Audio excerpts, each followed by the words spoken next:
Good afternoon, everyone, and welcome. I'm Gabriel Fernandez. I'm a faculty member in the Department of Philosophy and Religious Studies here.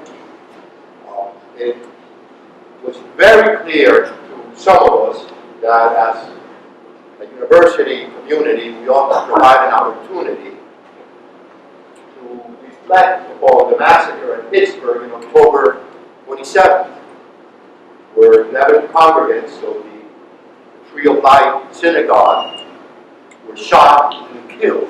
And they were shot and killed not as a random thing. They were shot and killed because they were Jews. And it is the most tragic incident of anti-Semitism in American history. Our program is in two parts. We have 4 of our very wonderful faculty from our college here, liberal arts and social sciences. They're going to make brief presentations. I'm going to try to hold them for about 12 minutes, ladies and gentlemen. The program is being recorded. We don't quite yet know what we're going to do with it. But if you're shy, Samantha, and you don't want to appear on the recording and wish to ask a question, write it down on a piece of paper and send it forward to me, and I will read your question for yourself. The second part consists of a question and answer period. So Samantha, write it down and send it to me. Let me introduce our colleagues and speakers in order of appearance. I'll start with the other end. Dolores Cisco from the Department of English and American Studies. Dr. Dolores Cisco. Dr. Michael Jerrison from the Department of Philosophy and Religious Studies. Dr. Constanza Meir, also from the Department of Philosophy and Religious Studies. And Jacob Lebens from the Center for Holocaust and Judaic Studies in the Department of Religious. And our first presentation is by Professor Lebens. Hi everybody, welcome, and it's so nice to see so many of you here for what I think is an important conversation. I want to thank Gabriel, Gabriel Fernandez for putting this together.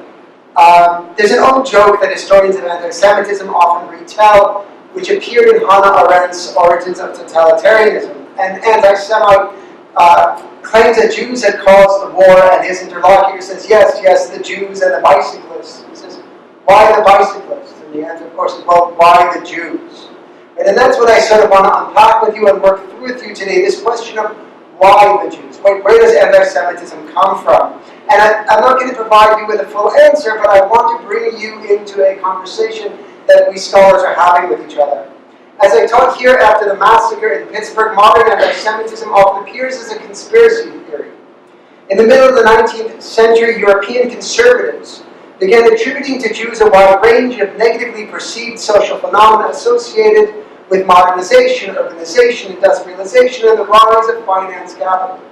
The historian Shlomo Volkov characterized anti-Semitism in Imperial Germany as a cultural code that united disparate and competing conservative, anti-liberal, and anti-modern movements. As we know from reading even Karl Marx, socialists and communists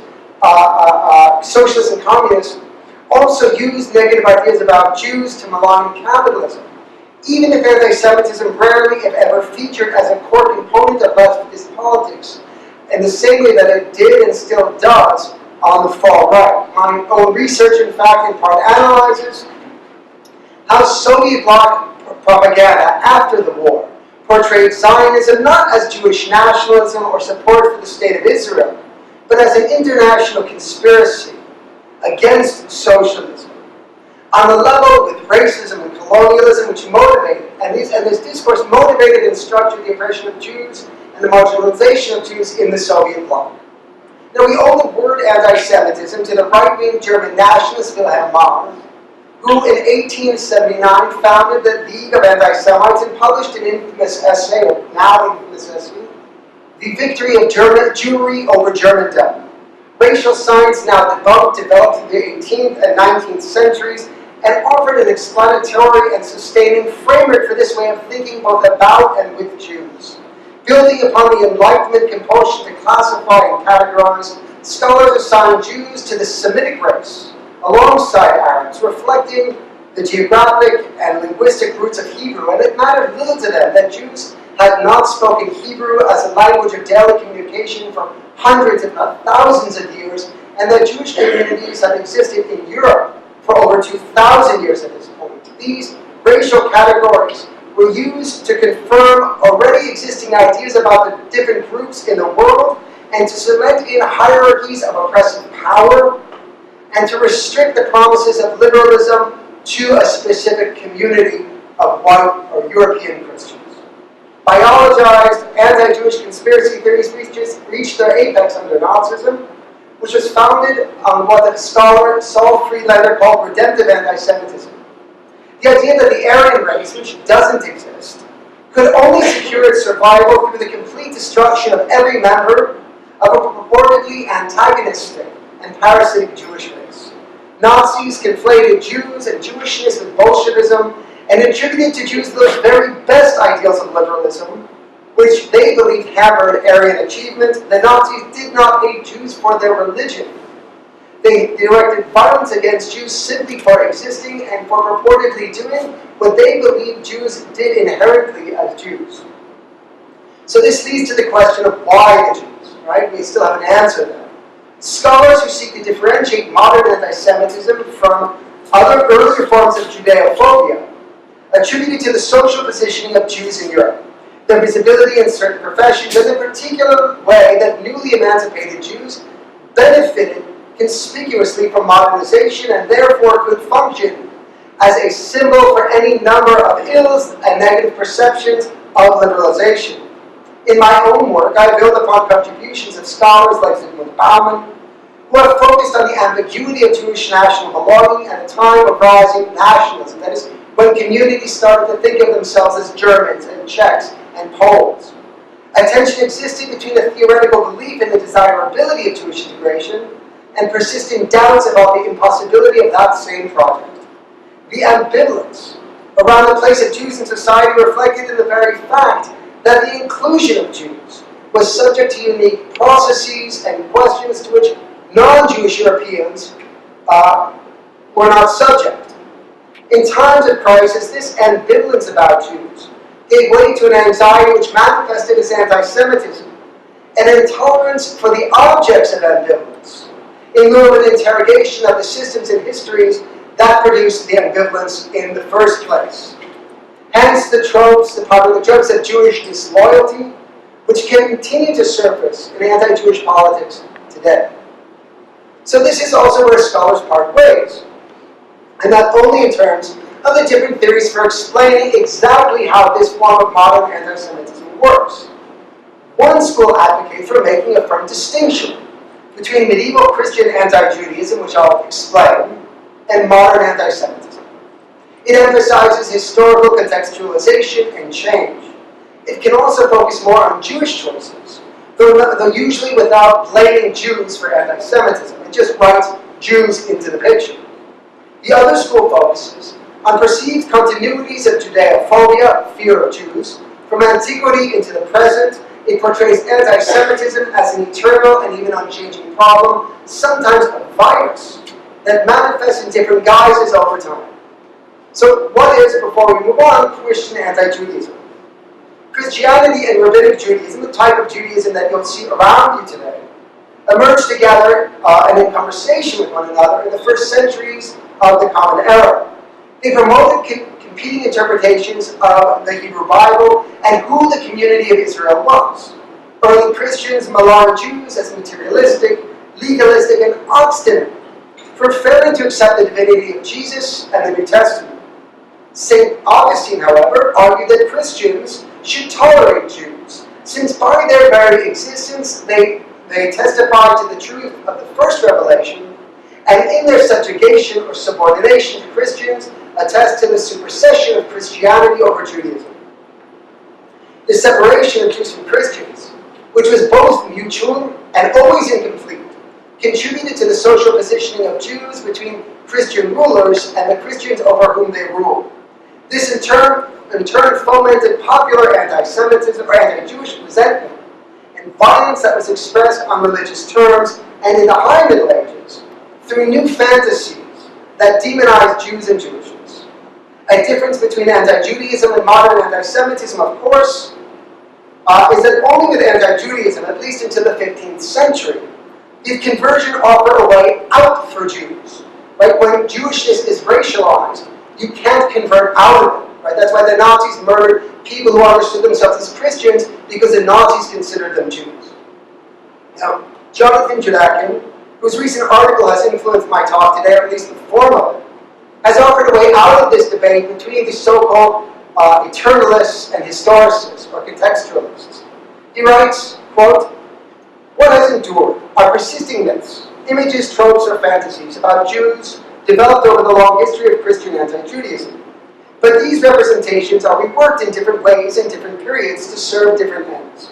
Most importantly, the social forces, political frameworks and institutions, technological mechanisms, and economic conditions that have periodically driven the revival of these persisting myths are not the same in dissimilar contexts. Consequently, different eruptions of Judeophobia require different explanations." End quote. So the legacies of Christian anti-Judaism helped non-Jews see their Jewish neighbors as different and suspect in ways that left them open to the conspiracy theories of modern anti-Semitism. It's why they made sense. Yet the causes, meanings, and forms of modern anti-Semitism depended upon completely novel social conditions, and so it was radically different than traditional medieval Christian anti-Judaism. So the work of historians and scholars then becomes very important, because we will only be able to fight against anti-Semitism and the other forms of racism and oppression to which it is bound by understanding specific hatreds in their proper context. At the same time, Judakin reminds us of the power of persisting Judeophobic traditions to compel us to embrace or even to invent theories about Jews and the purported negative roles in society. The historian David Nirenberg calls this the Western tradition of anti-Judaism, a type of thinking with Jews characterized by the projection upon Jews of whatever social ills one perceives in their own society. Jews are a way of explaining and projecting away problems that one sees in their own society, and we see this again and again. We must therefore follow two impulses. On the one hand, we should attune ourselves to identify and reject Judeophobic discourses whenever they manifest in new contexts. And this is especially because the pervasiveness of these discourses can lead people who don't feel they have antagonism toward the Jews, who aren't anti-Semitic, still to propagate anti-Semitic ideas accidentally, and we have to learn to hear them. On the other hand, we should also distinguish between Judeophobias, between left-wing and right-wing anti-Semitism, and between anti-Semitisms that don't map neatly onto our own political frameworks, our own left-right divides. It may mean in the United States, paying attention to the larger role of persistent Christian anti-Judaism, because we're a religious society, in ways that may not apply to more atheistic Europe. With this in mind, we should notice what Bauman has called Allo-Semitism, a fascination with Jewish difference that can manifest in an objectifying love of Jews, Philo-Semitism, which can still attribute to Jews a specific or set character and an outsized and specific role in historical or even religious processes, to which Jews may find alien. Right? One place where this has been particularly pernicious has been in the invocation of anti-Semitism in a way to defend Islamophobia in Europe. Right? You cannot, from my perspective, preach Islamophobia and cleanse it by saying you're protecting Jews. That's not how it can work. This post-9/11 phenomenon, really post-war, but certainly post-war 9/11 phenomenon, erases the historical links between Judeophobia and Islamophobia, to which Judakin also points, which is inherent in the word Semite. Right? Semite is a category for people, developed by non-Jews, developed by non-Muslims, to define a group of other group of people and to produce knowledge about them. This leads to a final word in closing. I implore you not to consider anti-Semitism in isolation, especially with regard to white supremacy. As my fellow panelists will explain, and as I taught a few weeks ago, far-right anti-Semitism functions as a legitimizing conspiracy theory to sustain racism against other communities, as well as misogyny and homophobia. We should be mindful of how performative anti-Semitism has helped the alt-right to cohere as a movement, and at the same time, we should be prepared to call out any invocation of anti-Jewish discourses on the political left, which undermines rather than sustains progressive politics. And this is an important distinction between left and far-right anti-Semitism. I wish I could leave you with a simple definition of anti-Semitism. As a scholar, I have the luxury of proclaiming such things too complicated for such simple distillation. Yet, activists and governments must operate with definitions. So I urge you that when we adopt these definitions, understand that they are merely tools meant to help us achieve particular goals. When we adopt definitions like broad concepts of anti-Semitism, as we must, let's be sure that they don't constrain our ability to think in a nuanced manner about something which is deadly serious. Thank you.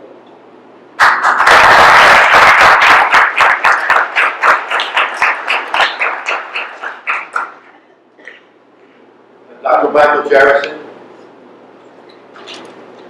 It's easy for me to stand and talk. Sit down. I hope that's okay. This is not working. Okay. All right, so I'm going to deviate a little bit from my respected colleague, Dr. Palmer Fernandez, and say a couple things. One is that of the 11 people who died, a couple of these actually were police officers. And second, I would disagree that it's not the most heinous attack on Jews in this country, but in fact points to a legacy of heinous attacks on Jews in this country. Now, we're all familiar with the Bill of Rights, created in 1789. And between the time of creating it and ratifying it, these rights that we all hold dear in this country, the very people, the founders and framers of our Constitution, were concerned about preserving the white legacy.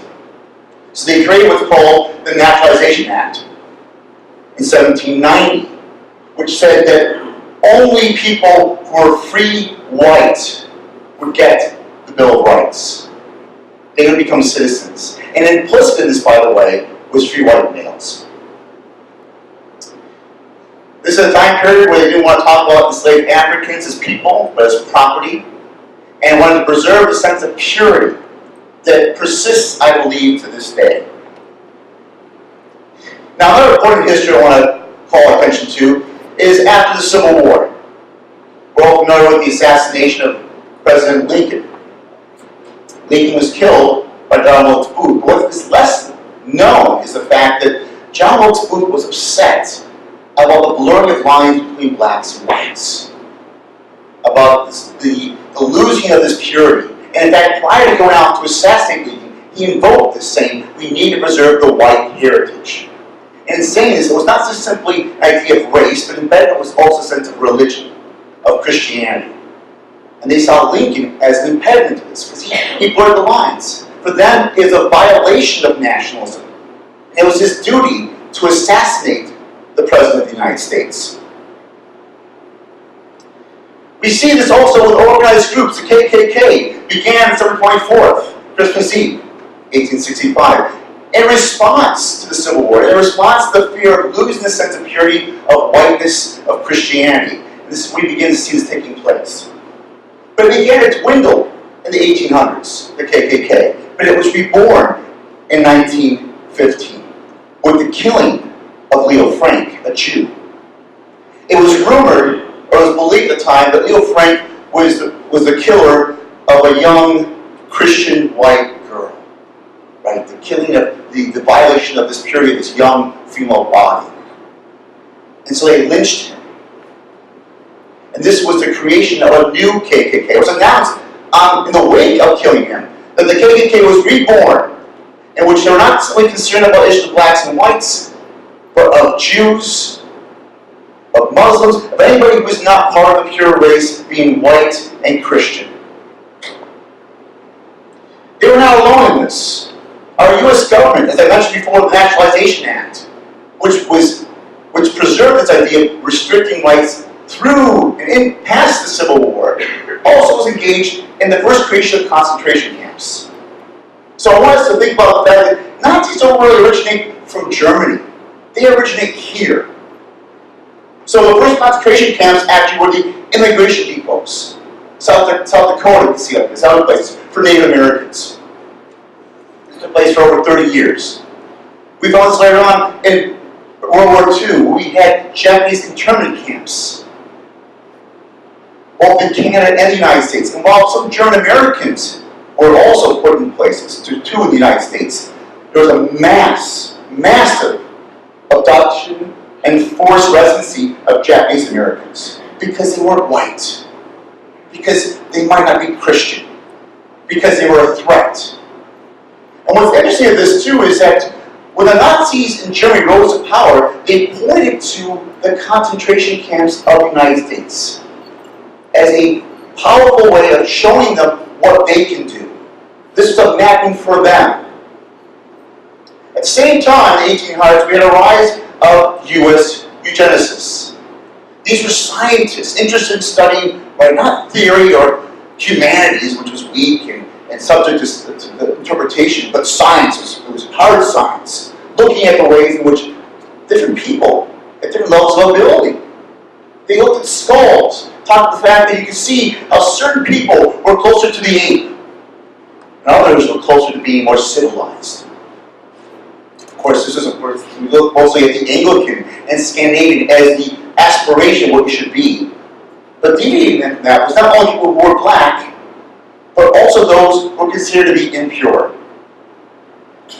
Anybody who was seen to be infirm was considered to be impure. And the Jews were considered to be impure. They were considered to be weak-willed. They could pollute the gene pool. While this was on the rise, we had Christian ministers proselytizing in the United States, talking about how eugenesis, this form of eugenesis, was in line with Christian thinking. And so they began to look at the infirmity of Jews in this gene pool. And these people were mixing with the strong, virile, white Christian genes. They could pollute and eventually destroy this country. This is a fear that science helped to promote through the study of skulls and bodies. Now we begin to see this play out in a more popular sense in the 1920s. Today, oftentimes we think about the fact that largely African Americans dominate basketball. But in the 1920s, it was Jewish Americans. All the professional teams were largely comprised of Jewish Americans. And they were said to be good in terms of basketball because they were sly, they could steal things, go with their hands. So that's what made them good basketball players. So while they were there in the public eye, notice the stereotypes, the imprinting of the eugenicist ideas into popular discourse. So of course we get the rise of the Nazi Party in Germany. Now, the Germans had already, as Dr. Benz pointed out, in the 1800s, already started to think about the growth of anti-Semitism in line with what's going on in the United States. But this party forms, right? Hitler comes to rise. And we always think about, oh, this is in Germany, it's happening there, but not here. But it is happening here. In 1939, there was a huge gathering in Madison Square Garden. One more. In support of Hitler. They would go, Heil George Washington, and try to, arguing of the linking of the legacy of the United States, the presidents, our democracy, to what was going on in Germany. Our last U.S. ambassador to Germany also was in line with this too, thinking, yeah, the Jews are a problem.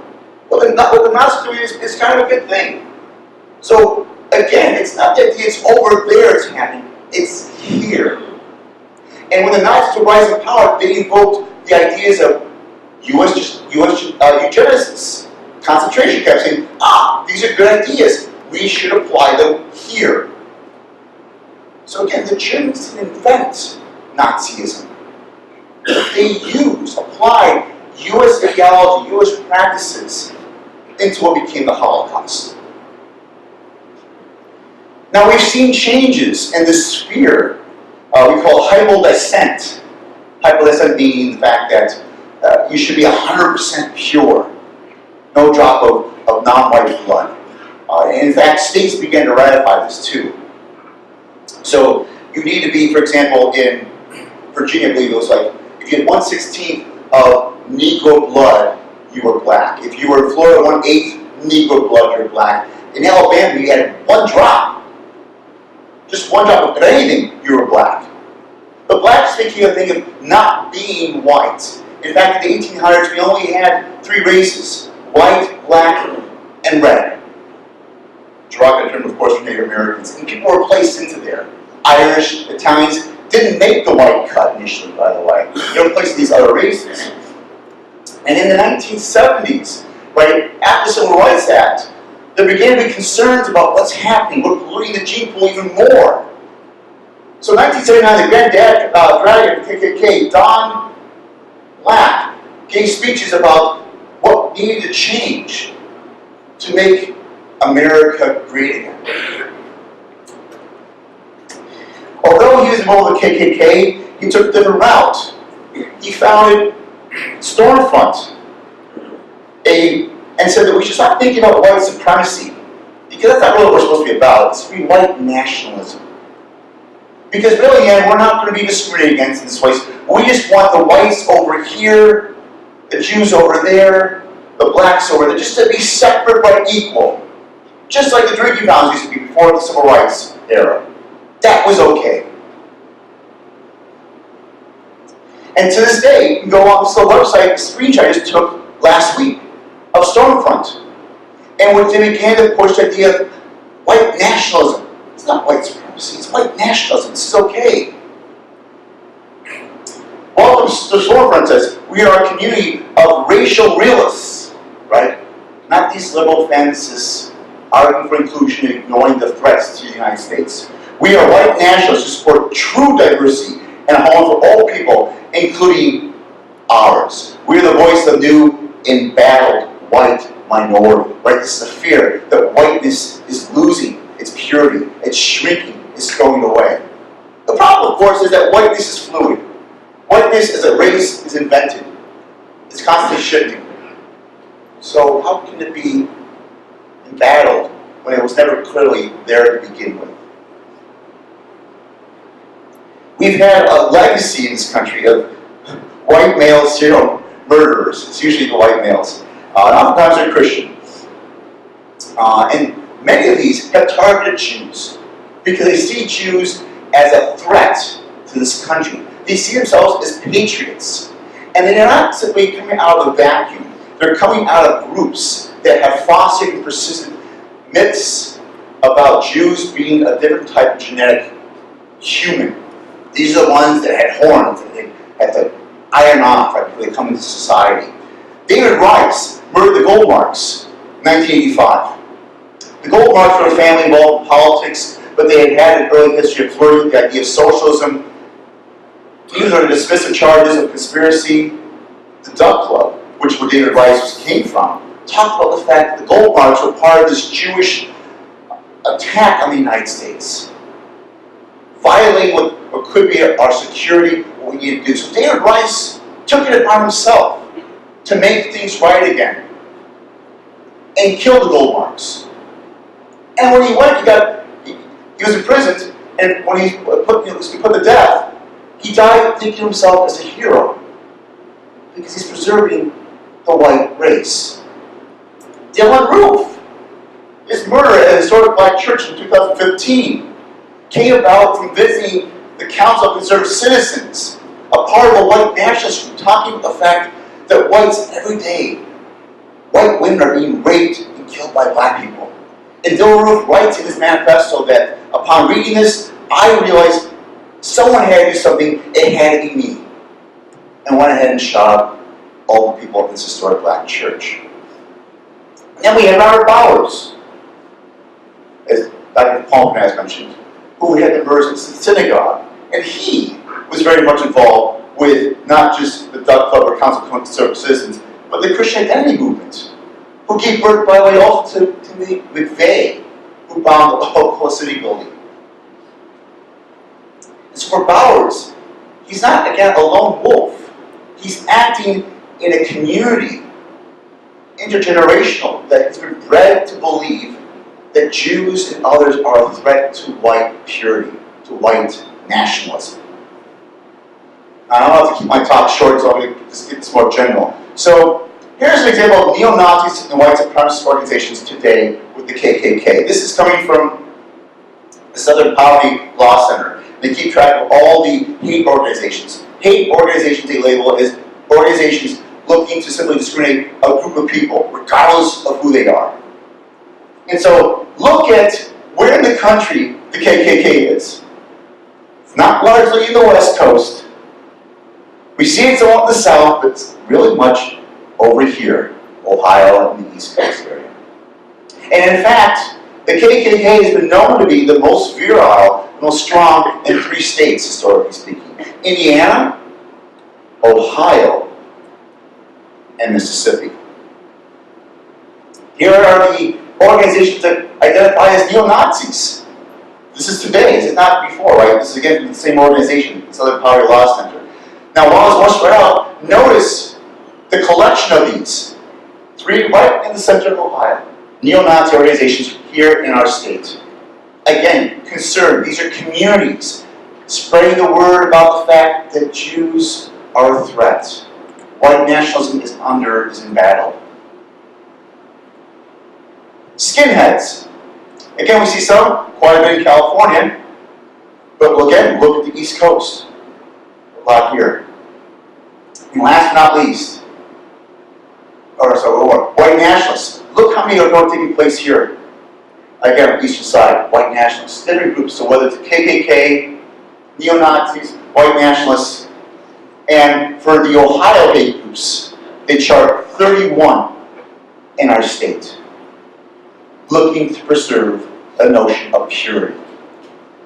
And it's spread all throughout. Look at this here, Northeast, where we are, hate organizations. So to end, I want to importantly think about the fact that this issue of targeting Jews, of anti-Semitism, didn't begin with the Nazis. It isn't a new thing. It has been in our country since its very foundation, and the inscription of our democracy. And it has persisted, unfortunately, through the years into now. And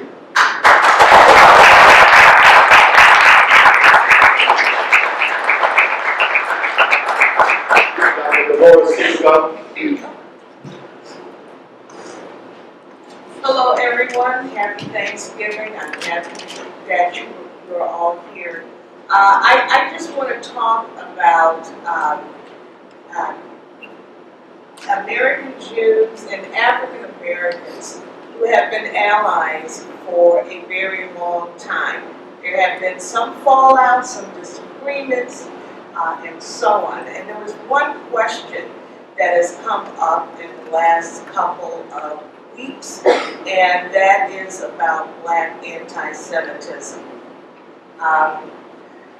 American Jews and African Americans go back as far as the days of slavery, and I don't mean that Jews were slave owners. Going back to when the slaves knew about the Bible. One of the oldest black spirituals that slaves sang was Go Down Moses, which referred to Moses rescuing the Israelites from Egypt. Harriet Tubman was called the Moses of her people. And at the time, this is what slaves knew about Jews. They were linked together, the same way they are today with white supremacism, as my colleagues have outlined. During the Civil Rights Movement, many Jewish philanthropists subsidized, gave money to historic black colleges During the Civil Rights Movement, Jews and blacks were allies. They marched together. Then there were some fallout. The murder in Mississippi, Andrew Goodman, Mickey Schwerner, James Chaney. Goodman, Schwerner were Northern Jews who were allies to the Civil Rights Movement. There were some disagreements in the black community that are still there today, because there are some folks who say, listen, every time the murders in Mississippi come up, the emphasis is always on Goodman and Schwerner. James Chaney is always last. So that was one disagreement. Another disagreement was, well, you know, the Jews, they come down here and they expect us to follow their lead. They want to be the leaders. That was just a blip on the scale. Martin Luther King Jr. and James Baldwin explained that any animus in the black community toward the Jewish community came from some African Americans whose only personal experience with the Jewish community was through their landlords. Everyone hates the landlord. That was the only experience they had. There was a Jewish landlord, there was a Jewish merchant on the corner that cheated them. That was the only experience they had. In the last couple of weeks, I have heard about the Women's March that was organized by, I think, 3 African American women. One of them went to a speech by Louis Farrakhan.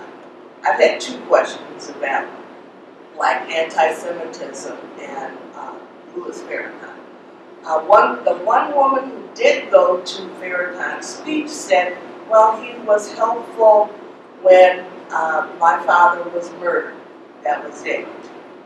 Now the Women's March, they're squabbling because they want her to denounce the anti-Semitism of Louis Farrakhan. And a student asked me about this, and what I said to him, not every African American agrees with Louis Farrakhan. Yes, there are disagreements on both sides. There is racism in the Jewish community. There is some anti-Semitism in the black community. But we have the same oppressor, which you have outlined. Basically, that's what I do want to say. We are like squabbling siblings. And I would like to believe that we agree more than we disagree on tactics of fighting oppression, tactics of fighting this rising tide of white nationalism. We deplore the killings in the synagogue just as much as we deplore the white nationalists who shot and killed 2 African American citizens at Kroger, of all places. And that's what we have to fight. We have to know who these people are, not let them divide us. People of goodwill have to know who these enemies are. Not only are they attacking Jews, African Americans, women, gays and lesbians, transsexuals, and so on, they are tearing the country apart. And we have to know who they are, recognize them, and join together. Yes, we may have some squabbles, like the Women's March, and I hope that they can come to some decisions and understanding that someone like Louis Farrakhan, who is an anti-Semite and does not speak for the majority of African Americans. And I'm going to leave it there, sir. I don't have a prepared speech. Thank you.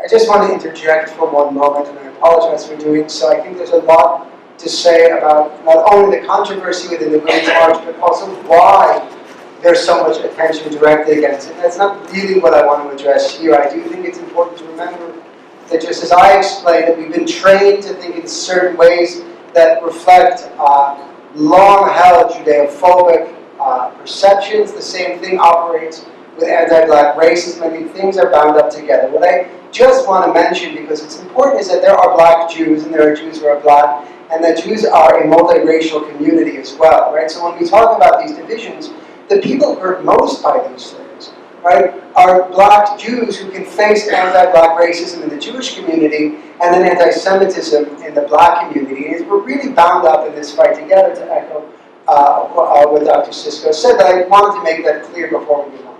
Thank you. I'm Dr. Costanza here.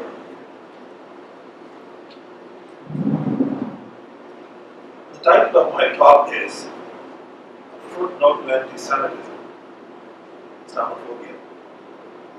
In case some of you are wondering why the word footnote in the title, there are two reasons. First, that the subject of Islamophobia deserves detailed discussion in its own right. The focus today is, and should be, on anti-Semitism. So Islamophobia cannot be part of the main text, along with a footnote. Second, in terms of its magnitude and enormity in history, especially in modern history, this book does not, anti-Semitism does not permit any comparison, though any such comparisons are rather infelicitous to make. For any anti-Semitism, Islamophobia, any other similar phenomenon, in any degree, shape, or form, is unfortunate and notable. Let me begin by noting a few differences between anti-Semitism and Islamophobia. One thing, anti-Semitism dates back to ancient times, Roman times, Seneca. Islamophobia, while elements of it can be traced back to the time of the Crusades, is, in our present understanding, I would say, a modern phenomenon, is only a few decades old. Another, the term anti-Semitism, as the Jewish writer puts it, quote, was coined in the 19th century as a would-be scientific attempt to give a rational justification for Jew hatred when theological explanations had come to seem out of date, unquote. Whereas the term Islamophobia was not so coined, but rather came into vogue as a negative judgment on the irrational fear of Muslims. Yet another difference is that Islamophobia, unlike anti-Semitism, has a rather narrow focus. Its origins are almost entirely political, although the religious dimension is not excluded. These differences between anti-Semitism and Islamophobia notwithstanding, the commonalities between them are notable. The mindset behind both, the so to speak philosophical or rather pseudo-philosophical perspective on both, the strategies employed in both are not too dissimilar. The next few minutes, I will only make a few points, and since the footnote is by definition shorter than the text, unless you're reading a work by a German author. I'll be quick. First, Islamophobia is a fact. Islamophobia not only exists, it is growing. This has been established by reports issued by a number of reputable survey organizations, such as Britain's Runnymede report entitled Islamophobia, Challenge for Us All, the European Monitoring Center on Racism and Xenophobia report entitled The Summary Report on Islamophobia in the EU, and 11 September 2001, the US Today Gallup report. The Runnymede report offers a succinct definition of Islamophobia. Quote, the dread, hatred,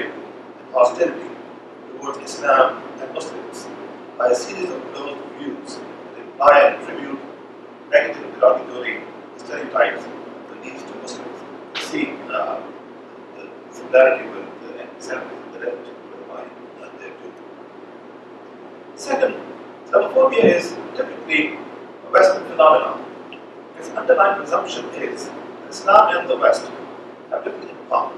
Islam poses a threat to Western norms and values. That Islam is an inherently fanatical and violent faith that aims to put an end to such prized Western institutions and values as democracy and freedom of opinion, of expression, and that immigrants from Muslim countries are undermining the culture and system of developing countries. Among the countries in which such anti-Islamic feelings are strong are the Netherlands, France, Germany, and England. Such feelings appear to develop in the USA also. Third, Islamophobia is not confined to the existence and expression of anti-Islamic feelings. It has had and is likely to have in the future ramifications for public policy. It is reflected in the statements and actions of politically powerful players. A work on Islamophobia summarizes the observation of the running mean report in the following words, and I quote, "It results in exclusion, discrimination, and false presumptions / stereotypes. Exclusion from economic, social, public life, discrimination in the written form of hate crimes, and several forms of disparagement. The perception that the religion of Islam has no common values with the West, is inferior to the West, or to Judaism, Christianity, that it really is a violent ideology rather than a source of faith and spirituality, unlike the other Abrahamic religions that we say, Judaism and Christianity. Profiling Muslims at airports and offloading, profiling Muslims at airports and offloading Muslim-looking passengers from the airplanes, banning or restricting the immigrants from Muslim countries, the opposition to the building of mosques, only a few of the forms of Islamophobia has taken in Western countries. Hate crimes, of course, are in addition to some acts of incidents. Again, similarities in anti-Semitism and Islamophobia are unexplained. Fourth, while anti-Semitism, as I said earlier, is a Western phenomenon, I have to add that the best critics of Islamophobia are in both cases Western scholars who have documented the history of Islamophobia and have offered insightful analyses of it. I'd like to mention especially Don Esposito, Peter Gottschalk, David Greenberg, Snell. Finally, the primary responsibility for confronting and combating Islamophobia lies with Muslims. Unfortunately, Muslim scholars have not done a lot of work in this regard. One of the things they need to do is study anti-Semitism, history of anti-Semitism, take care, and discuss this issue.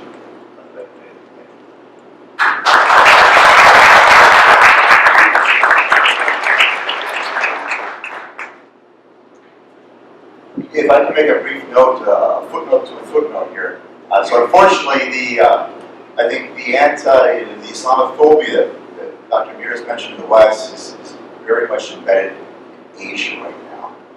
China has created these massive re-education camps, which has sent millions of their Uyghur Muslims to be there because of threats of their identity to the threat of national security. We're seeing a rash of Buddhist societies attacking Muslims. There are hijab examples of this. And unfortunately, this has been the case for periodically since the 13th century. So it's a phenomenon which Muslims around the world, unfortunately, have to deal with this, whether it's in the West or in Asian Buddhist societies. Thank you.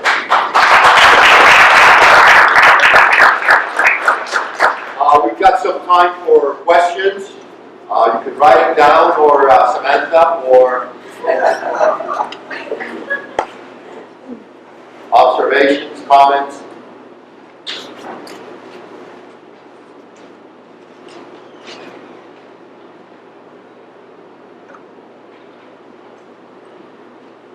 Let's go to Jim. It seemed to me one of the common threads or themes through presentations that affects all of us is somehow or other fear of the other. The other. As soon as you say it that way, you know what you mean.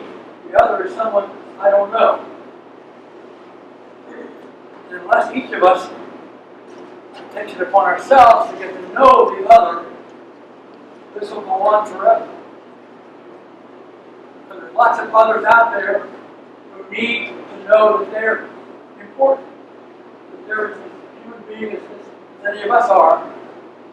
And it takes all of us together to break down that wall that's continued to be there, the fear of the other.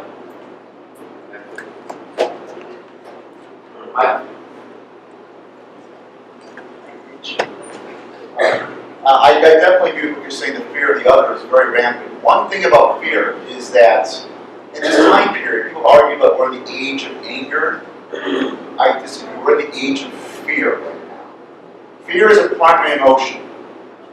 And the best way to dissipate, to have fear leave, is to talk about your fears, to feel heard. So if you meet people who have the fear of the other, the first thing we need to do is make sure that they know that we're hearing them. Because if not, their fear increases. The other thing, unfortunately, is that it's not just the fear of the distant other, what Jonathan Z. Smith calls the fear of the proximate other.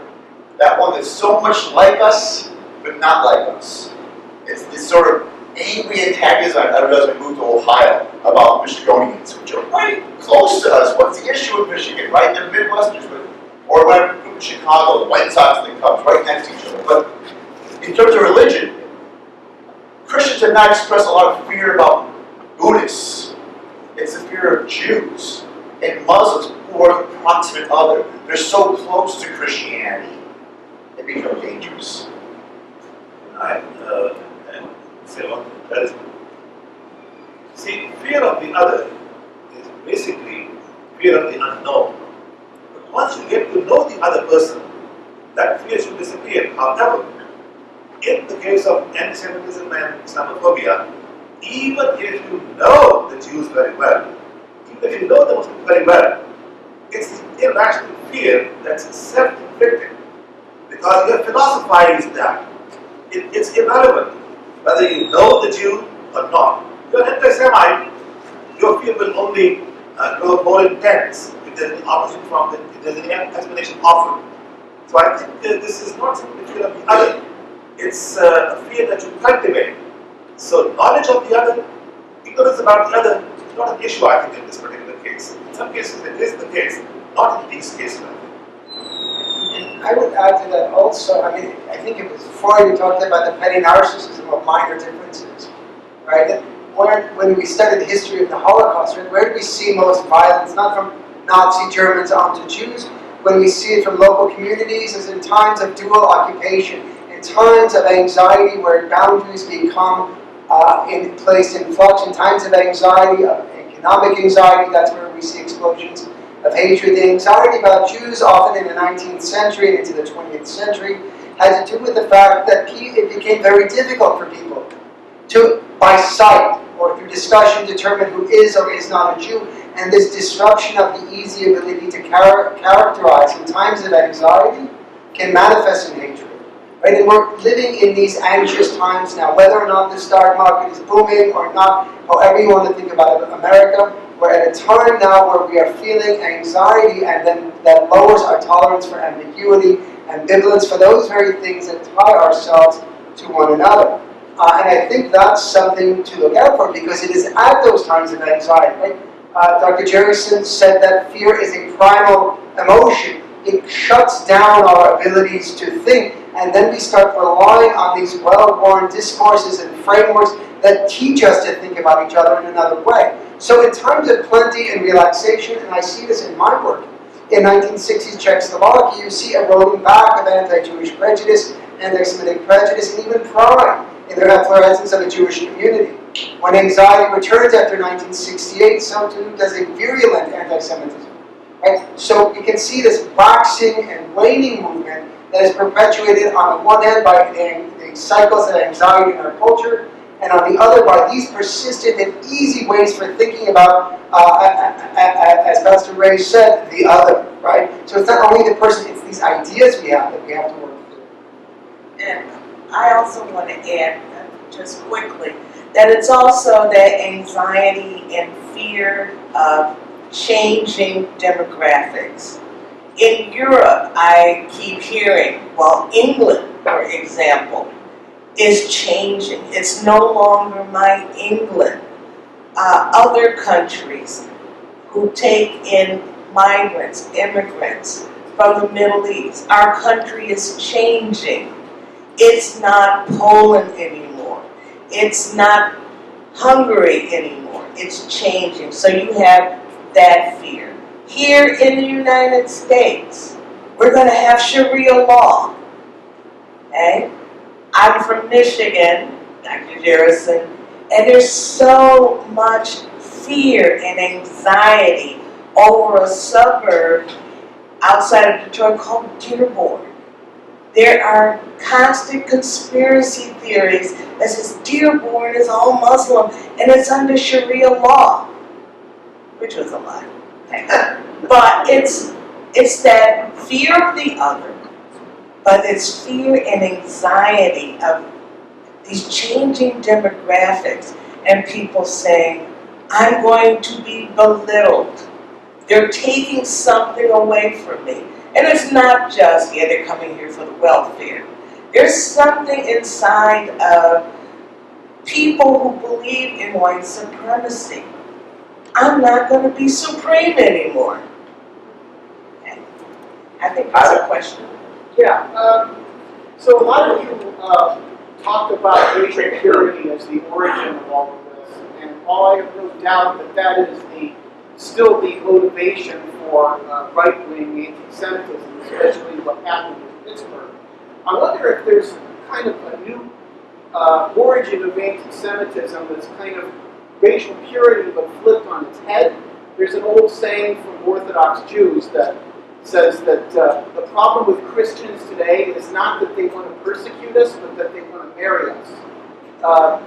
That the real issue is that we are provincial. We are still the inward-looking ethnic group that is, like Twain says, the fossils of history that won't seem to modernize and get with the times, and we're still a nationalistic people. So it's kind of the opposite of what you're describing might be the cause of the left-wing anti-Semitism. If you could comment on this, I'd appreciate it. I think that's a great point you're raising about the rhetoric of racial purity that we look in a different way. Perhaps I'm not going to grasp the direction you want me to take it in, but what often I hear from Orthodox Jewish communities and from little communities is the idea, the instantiation that Judaism is a race, or it's ethnicity. It's not a religion. So the difference between saying this religion is something that we can take or we cannot. You can convert to Islam, you can convert to other religions, but when you make it a genetic trait, you connect it to the Nazi ideology. The Jews are different. As Dr. Levin said before, doesn't matter if you convert to Christianity, you're still a Jew. And so there's something there that I think unfortunately helps to harness and further marry left and right into the issue of the idea of purity and the fear of losing that purity with that. I think what Dr. Fuller brings up, in a way we see on the right as well, right? We have the rhetoric of Richard Spencer sort of mockingly praising Zionism in Israel and saying that he wants a white Zionism. So there, he's pointing to Jews in a very similar way and mocking Jews because he's perceiving them to be progressives, right? And saying, yeah, but you're actually hypocritical because you have your own ethno-state that you're very proud of. Why can't white people have an ethno-state? I think we handled right-wing anti-Semitism a lot, so I want to address Dr. Fuller's point about left-wing anti-Semitism, right? Where it shows up on the left. I think there can be, I think there's, first of all, to say plainly, it is absolutely legitimate to criticize political nationalism and with it Zionism in the State of Israel, but you can do that in ways that are anti-Semitic, and you can do that in ways that are not anti-Semitic, and I won't stand for the latter, right? So I think there are times when, on the left, and this is actually goes along with the discussion of the Women's March, right? A question of can one be an ethnicist? can one support a political, an ethno-state and be a progressive? And many people on the left say no. And we can discuss whether or not the attention to Jews and to Israel in this discussion is anything more than simply what it should be, or is it brought to a higher level, a symbolic level, that then becomes deeply problematic, right? It may reflect, right, tensions, and I think it does reflect tensions among progressive Zionists and progressive anti-nationalists within the left. And these are, when carried out productively, in family conversations. And I mean that within the left, not among Jews, right?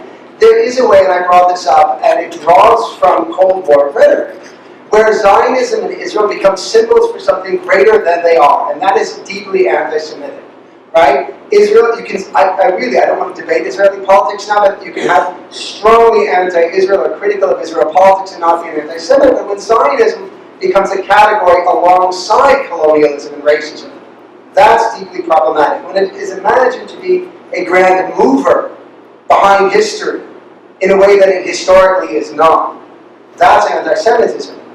But getting back to what I said earlier, these are problems among the leftists, but it's not definitional of what it means to be left-wing. That is to say, when left-wing ideologies become anti-Semitic, they cease being coherent philosophies. On the far right, I'm not talking about conservatives, I'm talking about the far right, this sort of white nationalist anti-Semitism. It is based on an anti-Semitic core that if you take away, it starts to crumble. And I think that's an important distinction between these two manifestations of Judeophobia, which may be linked through similarities of inheritance from these old discourses about Jews. Certainly a classic place to get a discussion of left anti-Semitism is in the first section of Hannah Arendt's Origins of Totalitarianism, section anti-Semitism there. And quite recently, Paul Berman had a piece in the Cabinet that was interesting. For those of you who might want to pursue that, the young lady with the blue sweater back there is, yes. My question was a bit of an innocent one. Little louder, please. My question was a bit of an innocent one, but it was just one that kind of piqued my interest when you were discussing Michigan and Michigians or Michigoians. I thought that was interesting that we actually have terms like that within the United States and the 50 states. So it's kind of like a parallel to also, in its innocent form of anti-Semitism, where we kind of start to put them into groups, and they're from Michigan, Michigians, we're from Ohio, Ohioans, Oklahomians. And I was just wondering where the terms come from, or are they kind of like a collective agreement in society? And it all depends on the clique you're in. It's my kind of oddball question. And also, I just think you're doing a very good job. I just want to point out that the folks who live in Michigan refer to themselves as Michiganders. My sister's from there, that's why I was wondering. I feel like we're on a panel. I have friends and family from Michigan. No, I'm not from Ohio. My best friend's a Michigan person. No. But in many ways, I believe the question you're raising dates back to the origin of what we call the nation-state formation. So we have, in the early 1900s, late 1800s, the idea of trying to create the nation throughout the world, right? And this is a long lead people. This is a great discussion of where natio, a nation, changes the University of Paris onward. But it becomes a way for states to try to have people think of themselves as being part of an imagined community that wasn't there before.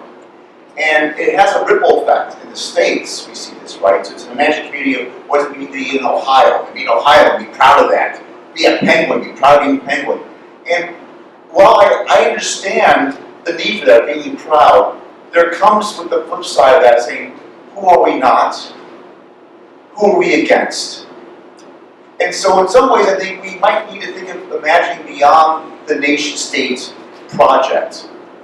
In that being proud of being human and participating in a society, but not necessarily making our identity a part of our location. Martha? My question takes us, I guess, in a little different direction. And let me preface it by saying I've spent now 13 weeks talking with folks about the origins of race in 17th century America. So that's where my question comes from. And one of the things that struck me as we've been going through our work is how coded the language about race and religion is in all of our early laws. So, for example, there is a law in Virginia statutes that says that no Christian can own another Christian. They can own Turks, Moors, Africans, Indians, but they can't own another Christian. And that term Christian becomes code for white. How do we deal with something so deep-seated in our national psyche? And I don't expect a simple answer. I just think it's somewhere to start. It goes back even further than that. One of the popes, I think, from the 15th century, said you cannot enslave a Christian, which gave Europeans free reign to go into the Holy Lands and start their crusade. Well, that would be late, but we've actually talked about that too. And what Europeans in that period are doing is really bizarre. They're defining Christian as only their sect. Right. And then, so if you're Catholic, you can do whatever you want to a Protestant, or if you're Protestant, you can do whatever you want to a Catholic or somebody's Orthodox. and then when they came, to the New World, many slave owners believed that. So no Christianity for the slaves. They kept the Bible away from slaves. Not all of them, but some of them. All right, we're going to give you this one scripture: slaves, obey your master. But that's it. Slaves had to practice any kind of Christianity that they could pick up in secret. And many slave owners, no, we can't allow our slaves to be Christians because of that. But that's a really interesting subject. In South Africa, though, the Bible was used to justify white man's enslavement of that. Our family has a couple of books on the Bible and slavery. Slaves, obey your masters, the whole thing about Much Ham. more than that. If I can connect your question about the legacy of race and religion, Virginia was a great example, and so forth. We had, with Islamic empires, the idea of people of the book, in which if you were Jewish or Christian or Zoroastrian, people don't know these people anymore, they were considered to be all part of the same unit. They got certain rights. But we didn't see this later on, unfortunately, with Christian societies. But I can't speak to the earlier of this, but as we progress further with this, we see people beginning to challenge this idea of race and religion in the United States. An important case was a Japanese American who converted to Christianity, lived in Hawaii, had his children go to good Christian schools, they dressed like good Christian people, but when he asked to be seen as a white person, and he was decided to get him to be racist, he had at the time, he was denied, saying the fact that although he might have these religious ideas, he's clearly not seen as being white because of the genealogy of where he comes from, language and so forth, by being Japanese. So shortly thereafter, you have a person from the Army Thin who's actually an American Sikh, there's called Sikhs, who petitioned saying, look, okay, but as an Indian American, there's the Indo-European connection. We actually have a connection, historically speaking, with language. So the reason for rejecting the Japanese American should be fine then with me. And then they rejected also saying, unfortunately, no, disagree, because any common onlooker, they would agree that you do not look white. So there is this, and of course, who is judging this, right? who is reviewing these things are white people, seen as white by themselves, and beginning to legally determine what is whiteness, who can be included, who cannot be. And in fact, we're seeing a rise right now of redlining in the United States. I bought a house just last year, and when buying the house in Warren, our real estate agent asked me what my race was. And I said, I'm not going to comment. She goes, just, legally, I've got to then guess what it is. Now, the one reason for this is because you want to have demographic statistics for the government to figure out what's right and wrong. But unfortunately, our government has a long history of racist attitudes with using this to support whites. And in fact, we're seeing right now the redlining, the use of this. And there's many reports across the country where you have someone who's non-white trying to buy a house that might have a good job, but they get denied until they might have their partner who's maybe working only part-time, or who's white, and then they can get the mortgage. So we're still having this issue here. And again, it's the imagination, as you're saying, about what does it mean to be white. For example, when I say Buddhist, you might think Asian. When I say Islam, you might think Arab, although most Muslims live in Southeast Asia and South Asia, right? So we have this imagination of connecting this construction of race to the construction of religion in false ways in this country. And we're constantly pushing these sort of static categories onto ourselves and other people. I just wanted to add this and what Jacob said earlier, much earlier. In this country, race is defined by the law. Race is legally defined.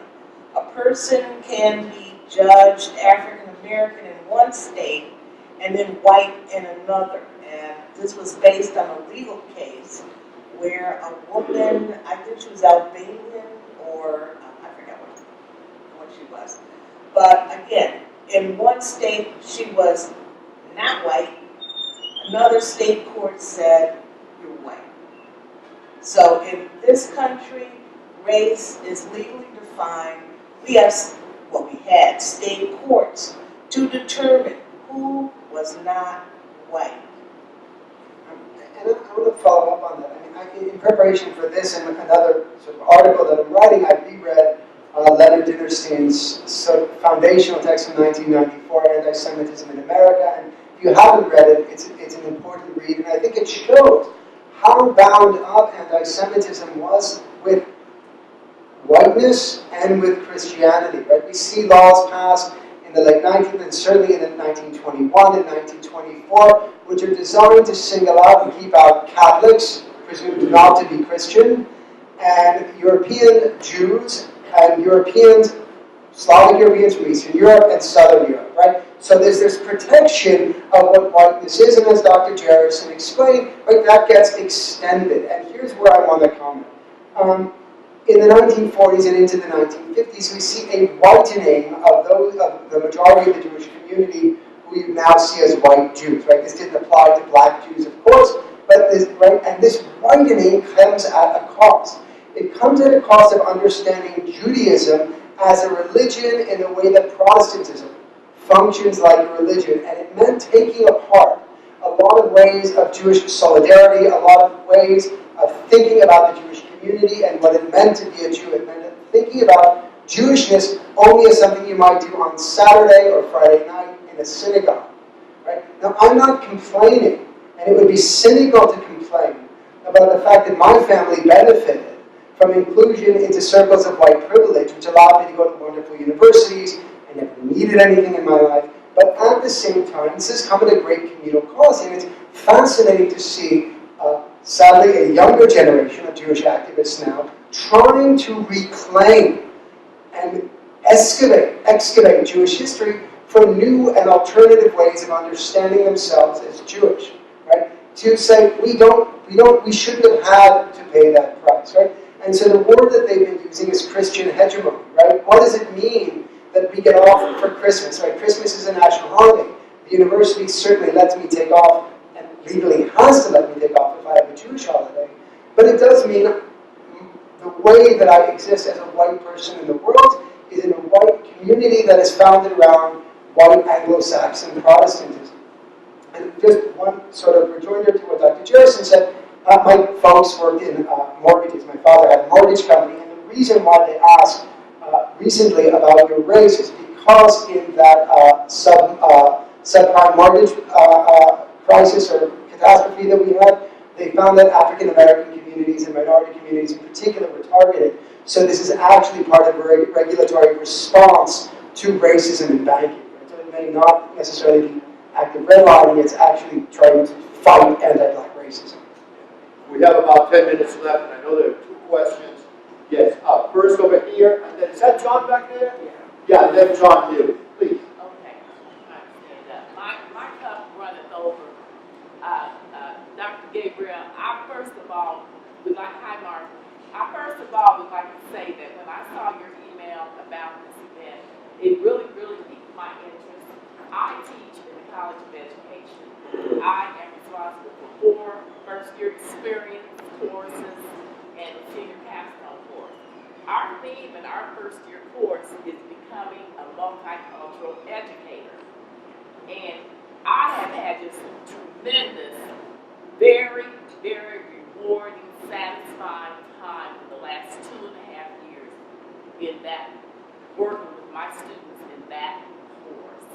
I am just elated because I think a difference is being made with people's attitudes. We talk about how the way we judge, the way we perceive, our perceptions about others, how it has changed over time. But as we've talked today, I was just thinking, it would certainly be nice if this kind of forum could be held more often. And what better place than the university? I told you my cup's running over, so I can't say everything I want to say. I know I have to sit down. But I was just thinking about all of the factors that play into this issue that we're discussing. And I think we brought up about 100 of them here today. But this gentleman talked about the others. That's a big one. And with my students, we talk about diversity, and the university talks a lot about diversity. I think we're actually doing something about it now. We used to talk a lot about it. But religion is one of those pieces. Sexual orientation is another. The race, the socioeconomic status. This doctor here talked about that. There's so many factors. And I think that when we look at those people who are neo-Nazis, the Klan, I came from southwestern Ohio, right near Miami University, that's the whole enclave of the Ku Klux Klan, that kind of thing, right there on the border of Indiana. But I think when we talk about distractors, I think all of those people, just like the shooting in Pittsburgh, the shooting at the bar, the gay bar, those are all distractors to keep us, look here, look there, look here, look there. It's like the next way we sound in here today. Like mad cows. And we need to stop, I think, giving those people the power that we have given them. And we need to come together because I tell my students, and there are more good people in this world than there are bad. And I have a tradition with my back against the cane. Everywhere I go, people are there to open the door for me. Little old white men, everywhere I go, people, I say, I have another angel. They said, that's what we're here for. We have to help each other, man. So my point is that all of you probably sitting in here, you wouldn't be here if you weren't for the right. We have to band together and stop giving those others the power. That's all I'm going to say right now. Thank you.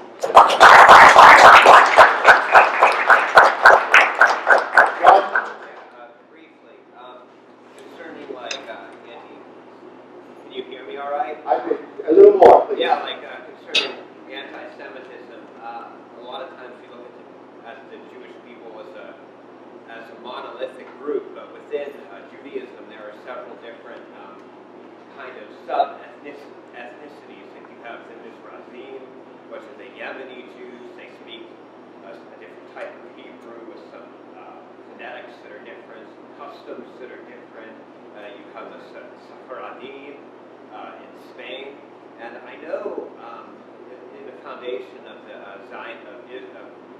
with Zionism, in the foundation of the state of Israel, the Eastern Jews, the Jews coming in from Yemen, the Jews coming in from Morocco, and even the Jews that came in from Ethiopia, they underwent some persecution. And even today, there's still, from what I understand, that there's still some kind of aversion between these different factions within the greater Jewish community. Can someone elaborate on the dynamic of those, of the conflict between these different, like, sub-factions, like between the Sephardim and the Ashkenazis? There seems to be a preference for the more Europeanized Jews versus the Eastern Jews that speak Arabic and that speak the more Arabized, really probably more archaic form. Dr. Jerison? Thank you. I wanted to connect your question actually to the last comment too, because there's some links here. So first, you're absolutely right. Judaism, Jewish people are not monolithic. Ashkenazi, Sephardic denominations in the United States, Orthodox, Conservative, Reconstructionist, Reform. There's many different types, and these are modern, I want to underscore, types. Go back 1,000 years, you don't have these divisions. But going back to solving this issue, though, is I think education. And it's not just education at the university. So when I have my children move here and go to schools in Ohio, the only thing these public schools did was promote Christmas. My one son, who is 6 years old, had to write about what he did in the 12 days of Christmas. My daughter at the time, who was 10, had to write an essay on how she could be a good Santa's helper, to be hired by Santa Claus. They had Santa Claus come to the school. And so when I went and asked, I said, we always did this, it's tradition. Now the problem is this, though, that the Limit Clause of 1971 prohibits any public utility education from inhibiting religions or augmenting and supporting one religion. It's a violation of a law that's been around for over 47 years. So I went to the principal and said, look, you're in violation of the Limit Clause. You can't do this. And the principals were like, they got scared, like, look, we get rid of Santa Claus, we're going to get in trouble. I mean, the mothers, the PTAs could be really mad. And I said, you've got two choices here. Diversity or get rid of everything. And like, what do you mean diversity? I thought that being in this area of Ohio, we were safe from these problems. Which points to the problem again of how we're educating our educators. So I'm so glad that, by the way, you're doing what you're doing. So I said to them, look, we have mosques in this area, mosques. We have synagogues. We have a Hindu temple. At the very least, mention Hanukkah. Mention Ramadan if you want to. Or Diwali, which just took place, by the way. Because these students are going to be seeing these things. And if you don't do this, then you're in violation of these things. So interestingly enough, I met with other principals 6 months later. He was excited. He goes, Dr. Jerison, this is great. I'm so excited. I said, we're doing this now. I'm realizing that we're fulfilling the Ohio mandate on cultural diversity by doing this. So you can all make a difference, by the way, by going to your school districts, remind them of the Lemon Clause 1971 that they can't do this, that they can be sued for this, and they must push diversity. Time is running short, and I was going to tell a funny story, which I will not. I'll tell you guys after. Just on this question of the divergent and different communities, right? Judaism has been a diaspora, Jewishness and the Jewish community has been diasporic even before the destruction of the Second Temple, which is to say that the Jews have lived spread throughout the world for thousands of years, and our cultures reflect the cultures in which we live and of which we participate and partake and into which we are included. That means that throughout Jewish history, Jews have acknowledged that there are ways in which we are similar and things that we hold in common together, and we have respected traditionally the differences. There's an idea that the local community is only responsible, and this is a medieval idea, to the rabbi who is in that place. They will set the traditions and customs. Now, in the context of the nation-state of Israel, and the nation-state requires you to make certain definitions and decisions about what it means to be in or out, what Jewishness is going to look like. Communities, Jewish communities from Arab countries, who are Arab-speaking Jews, many of them identified as Arabs as well as Jews, face discrimination and can continue to face discrimination in Israel, and that's something that the Jewish community is working through. And here's the plug. If you're interested in learning about the plurality of Jewish experience over time, I am teaching Introduction to Jewish Studies next semester, which is JUDC 1500. I encourage you to enroll. Thank you.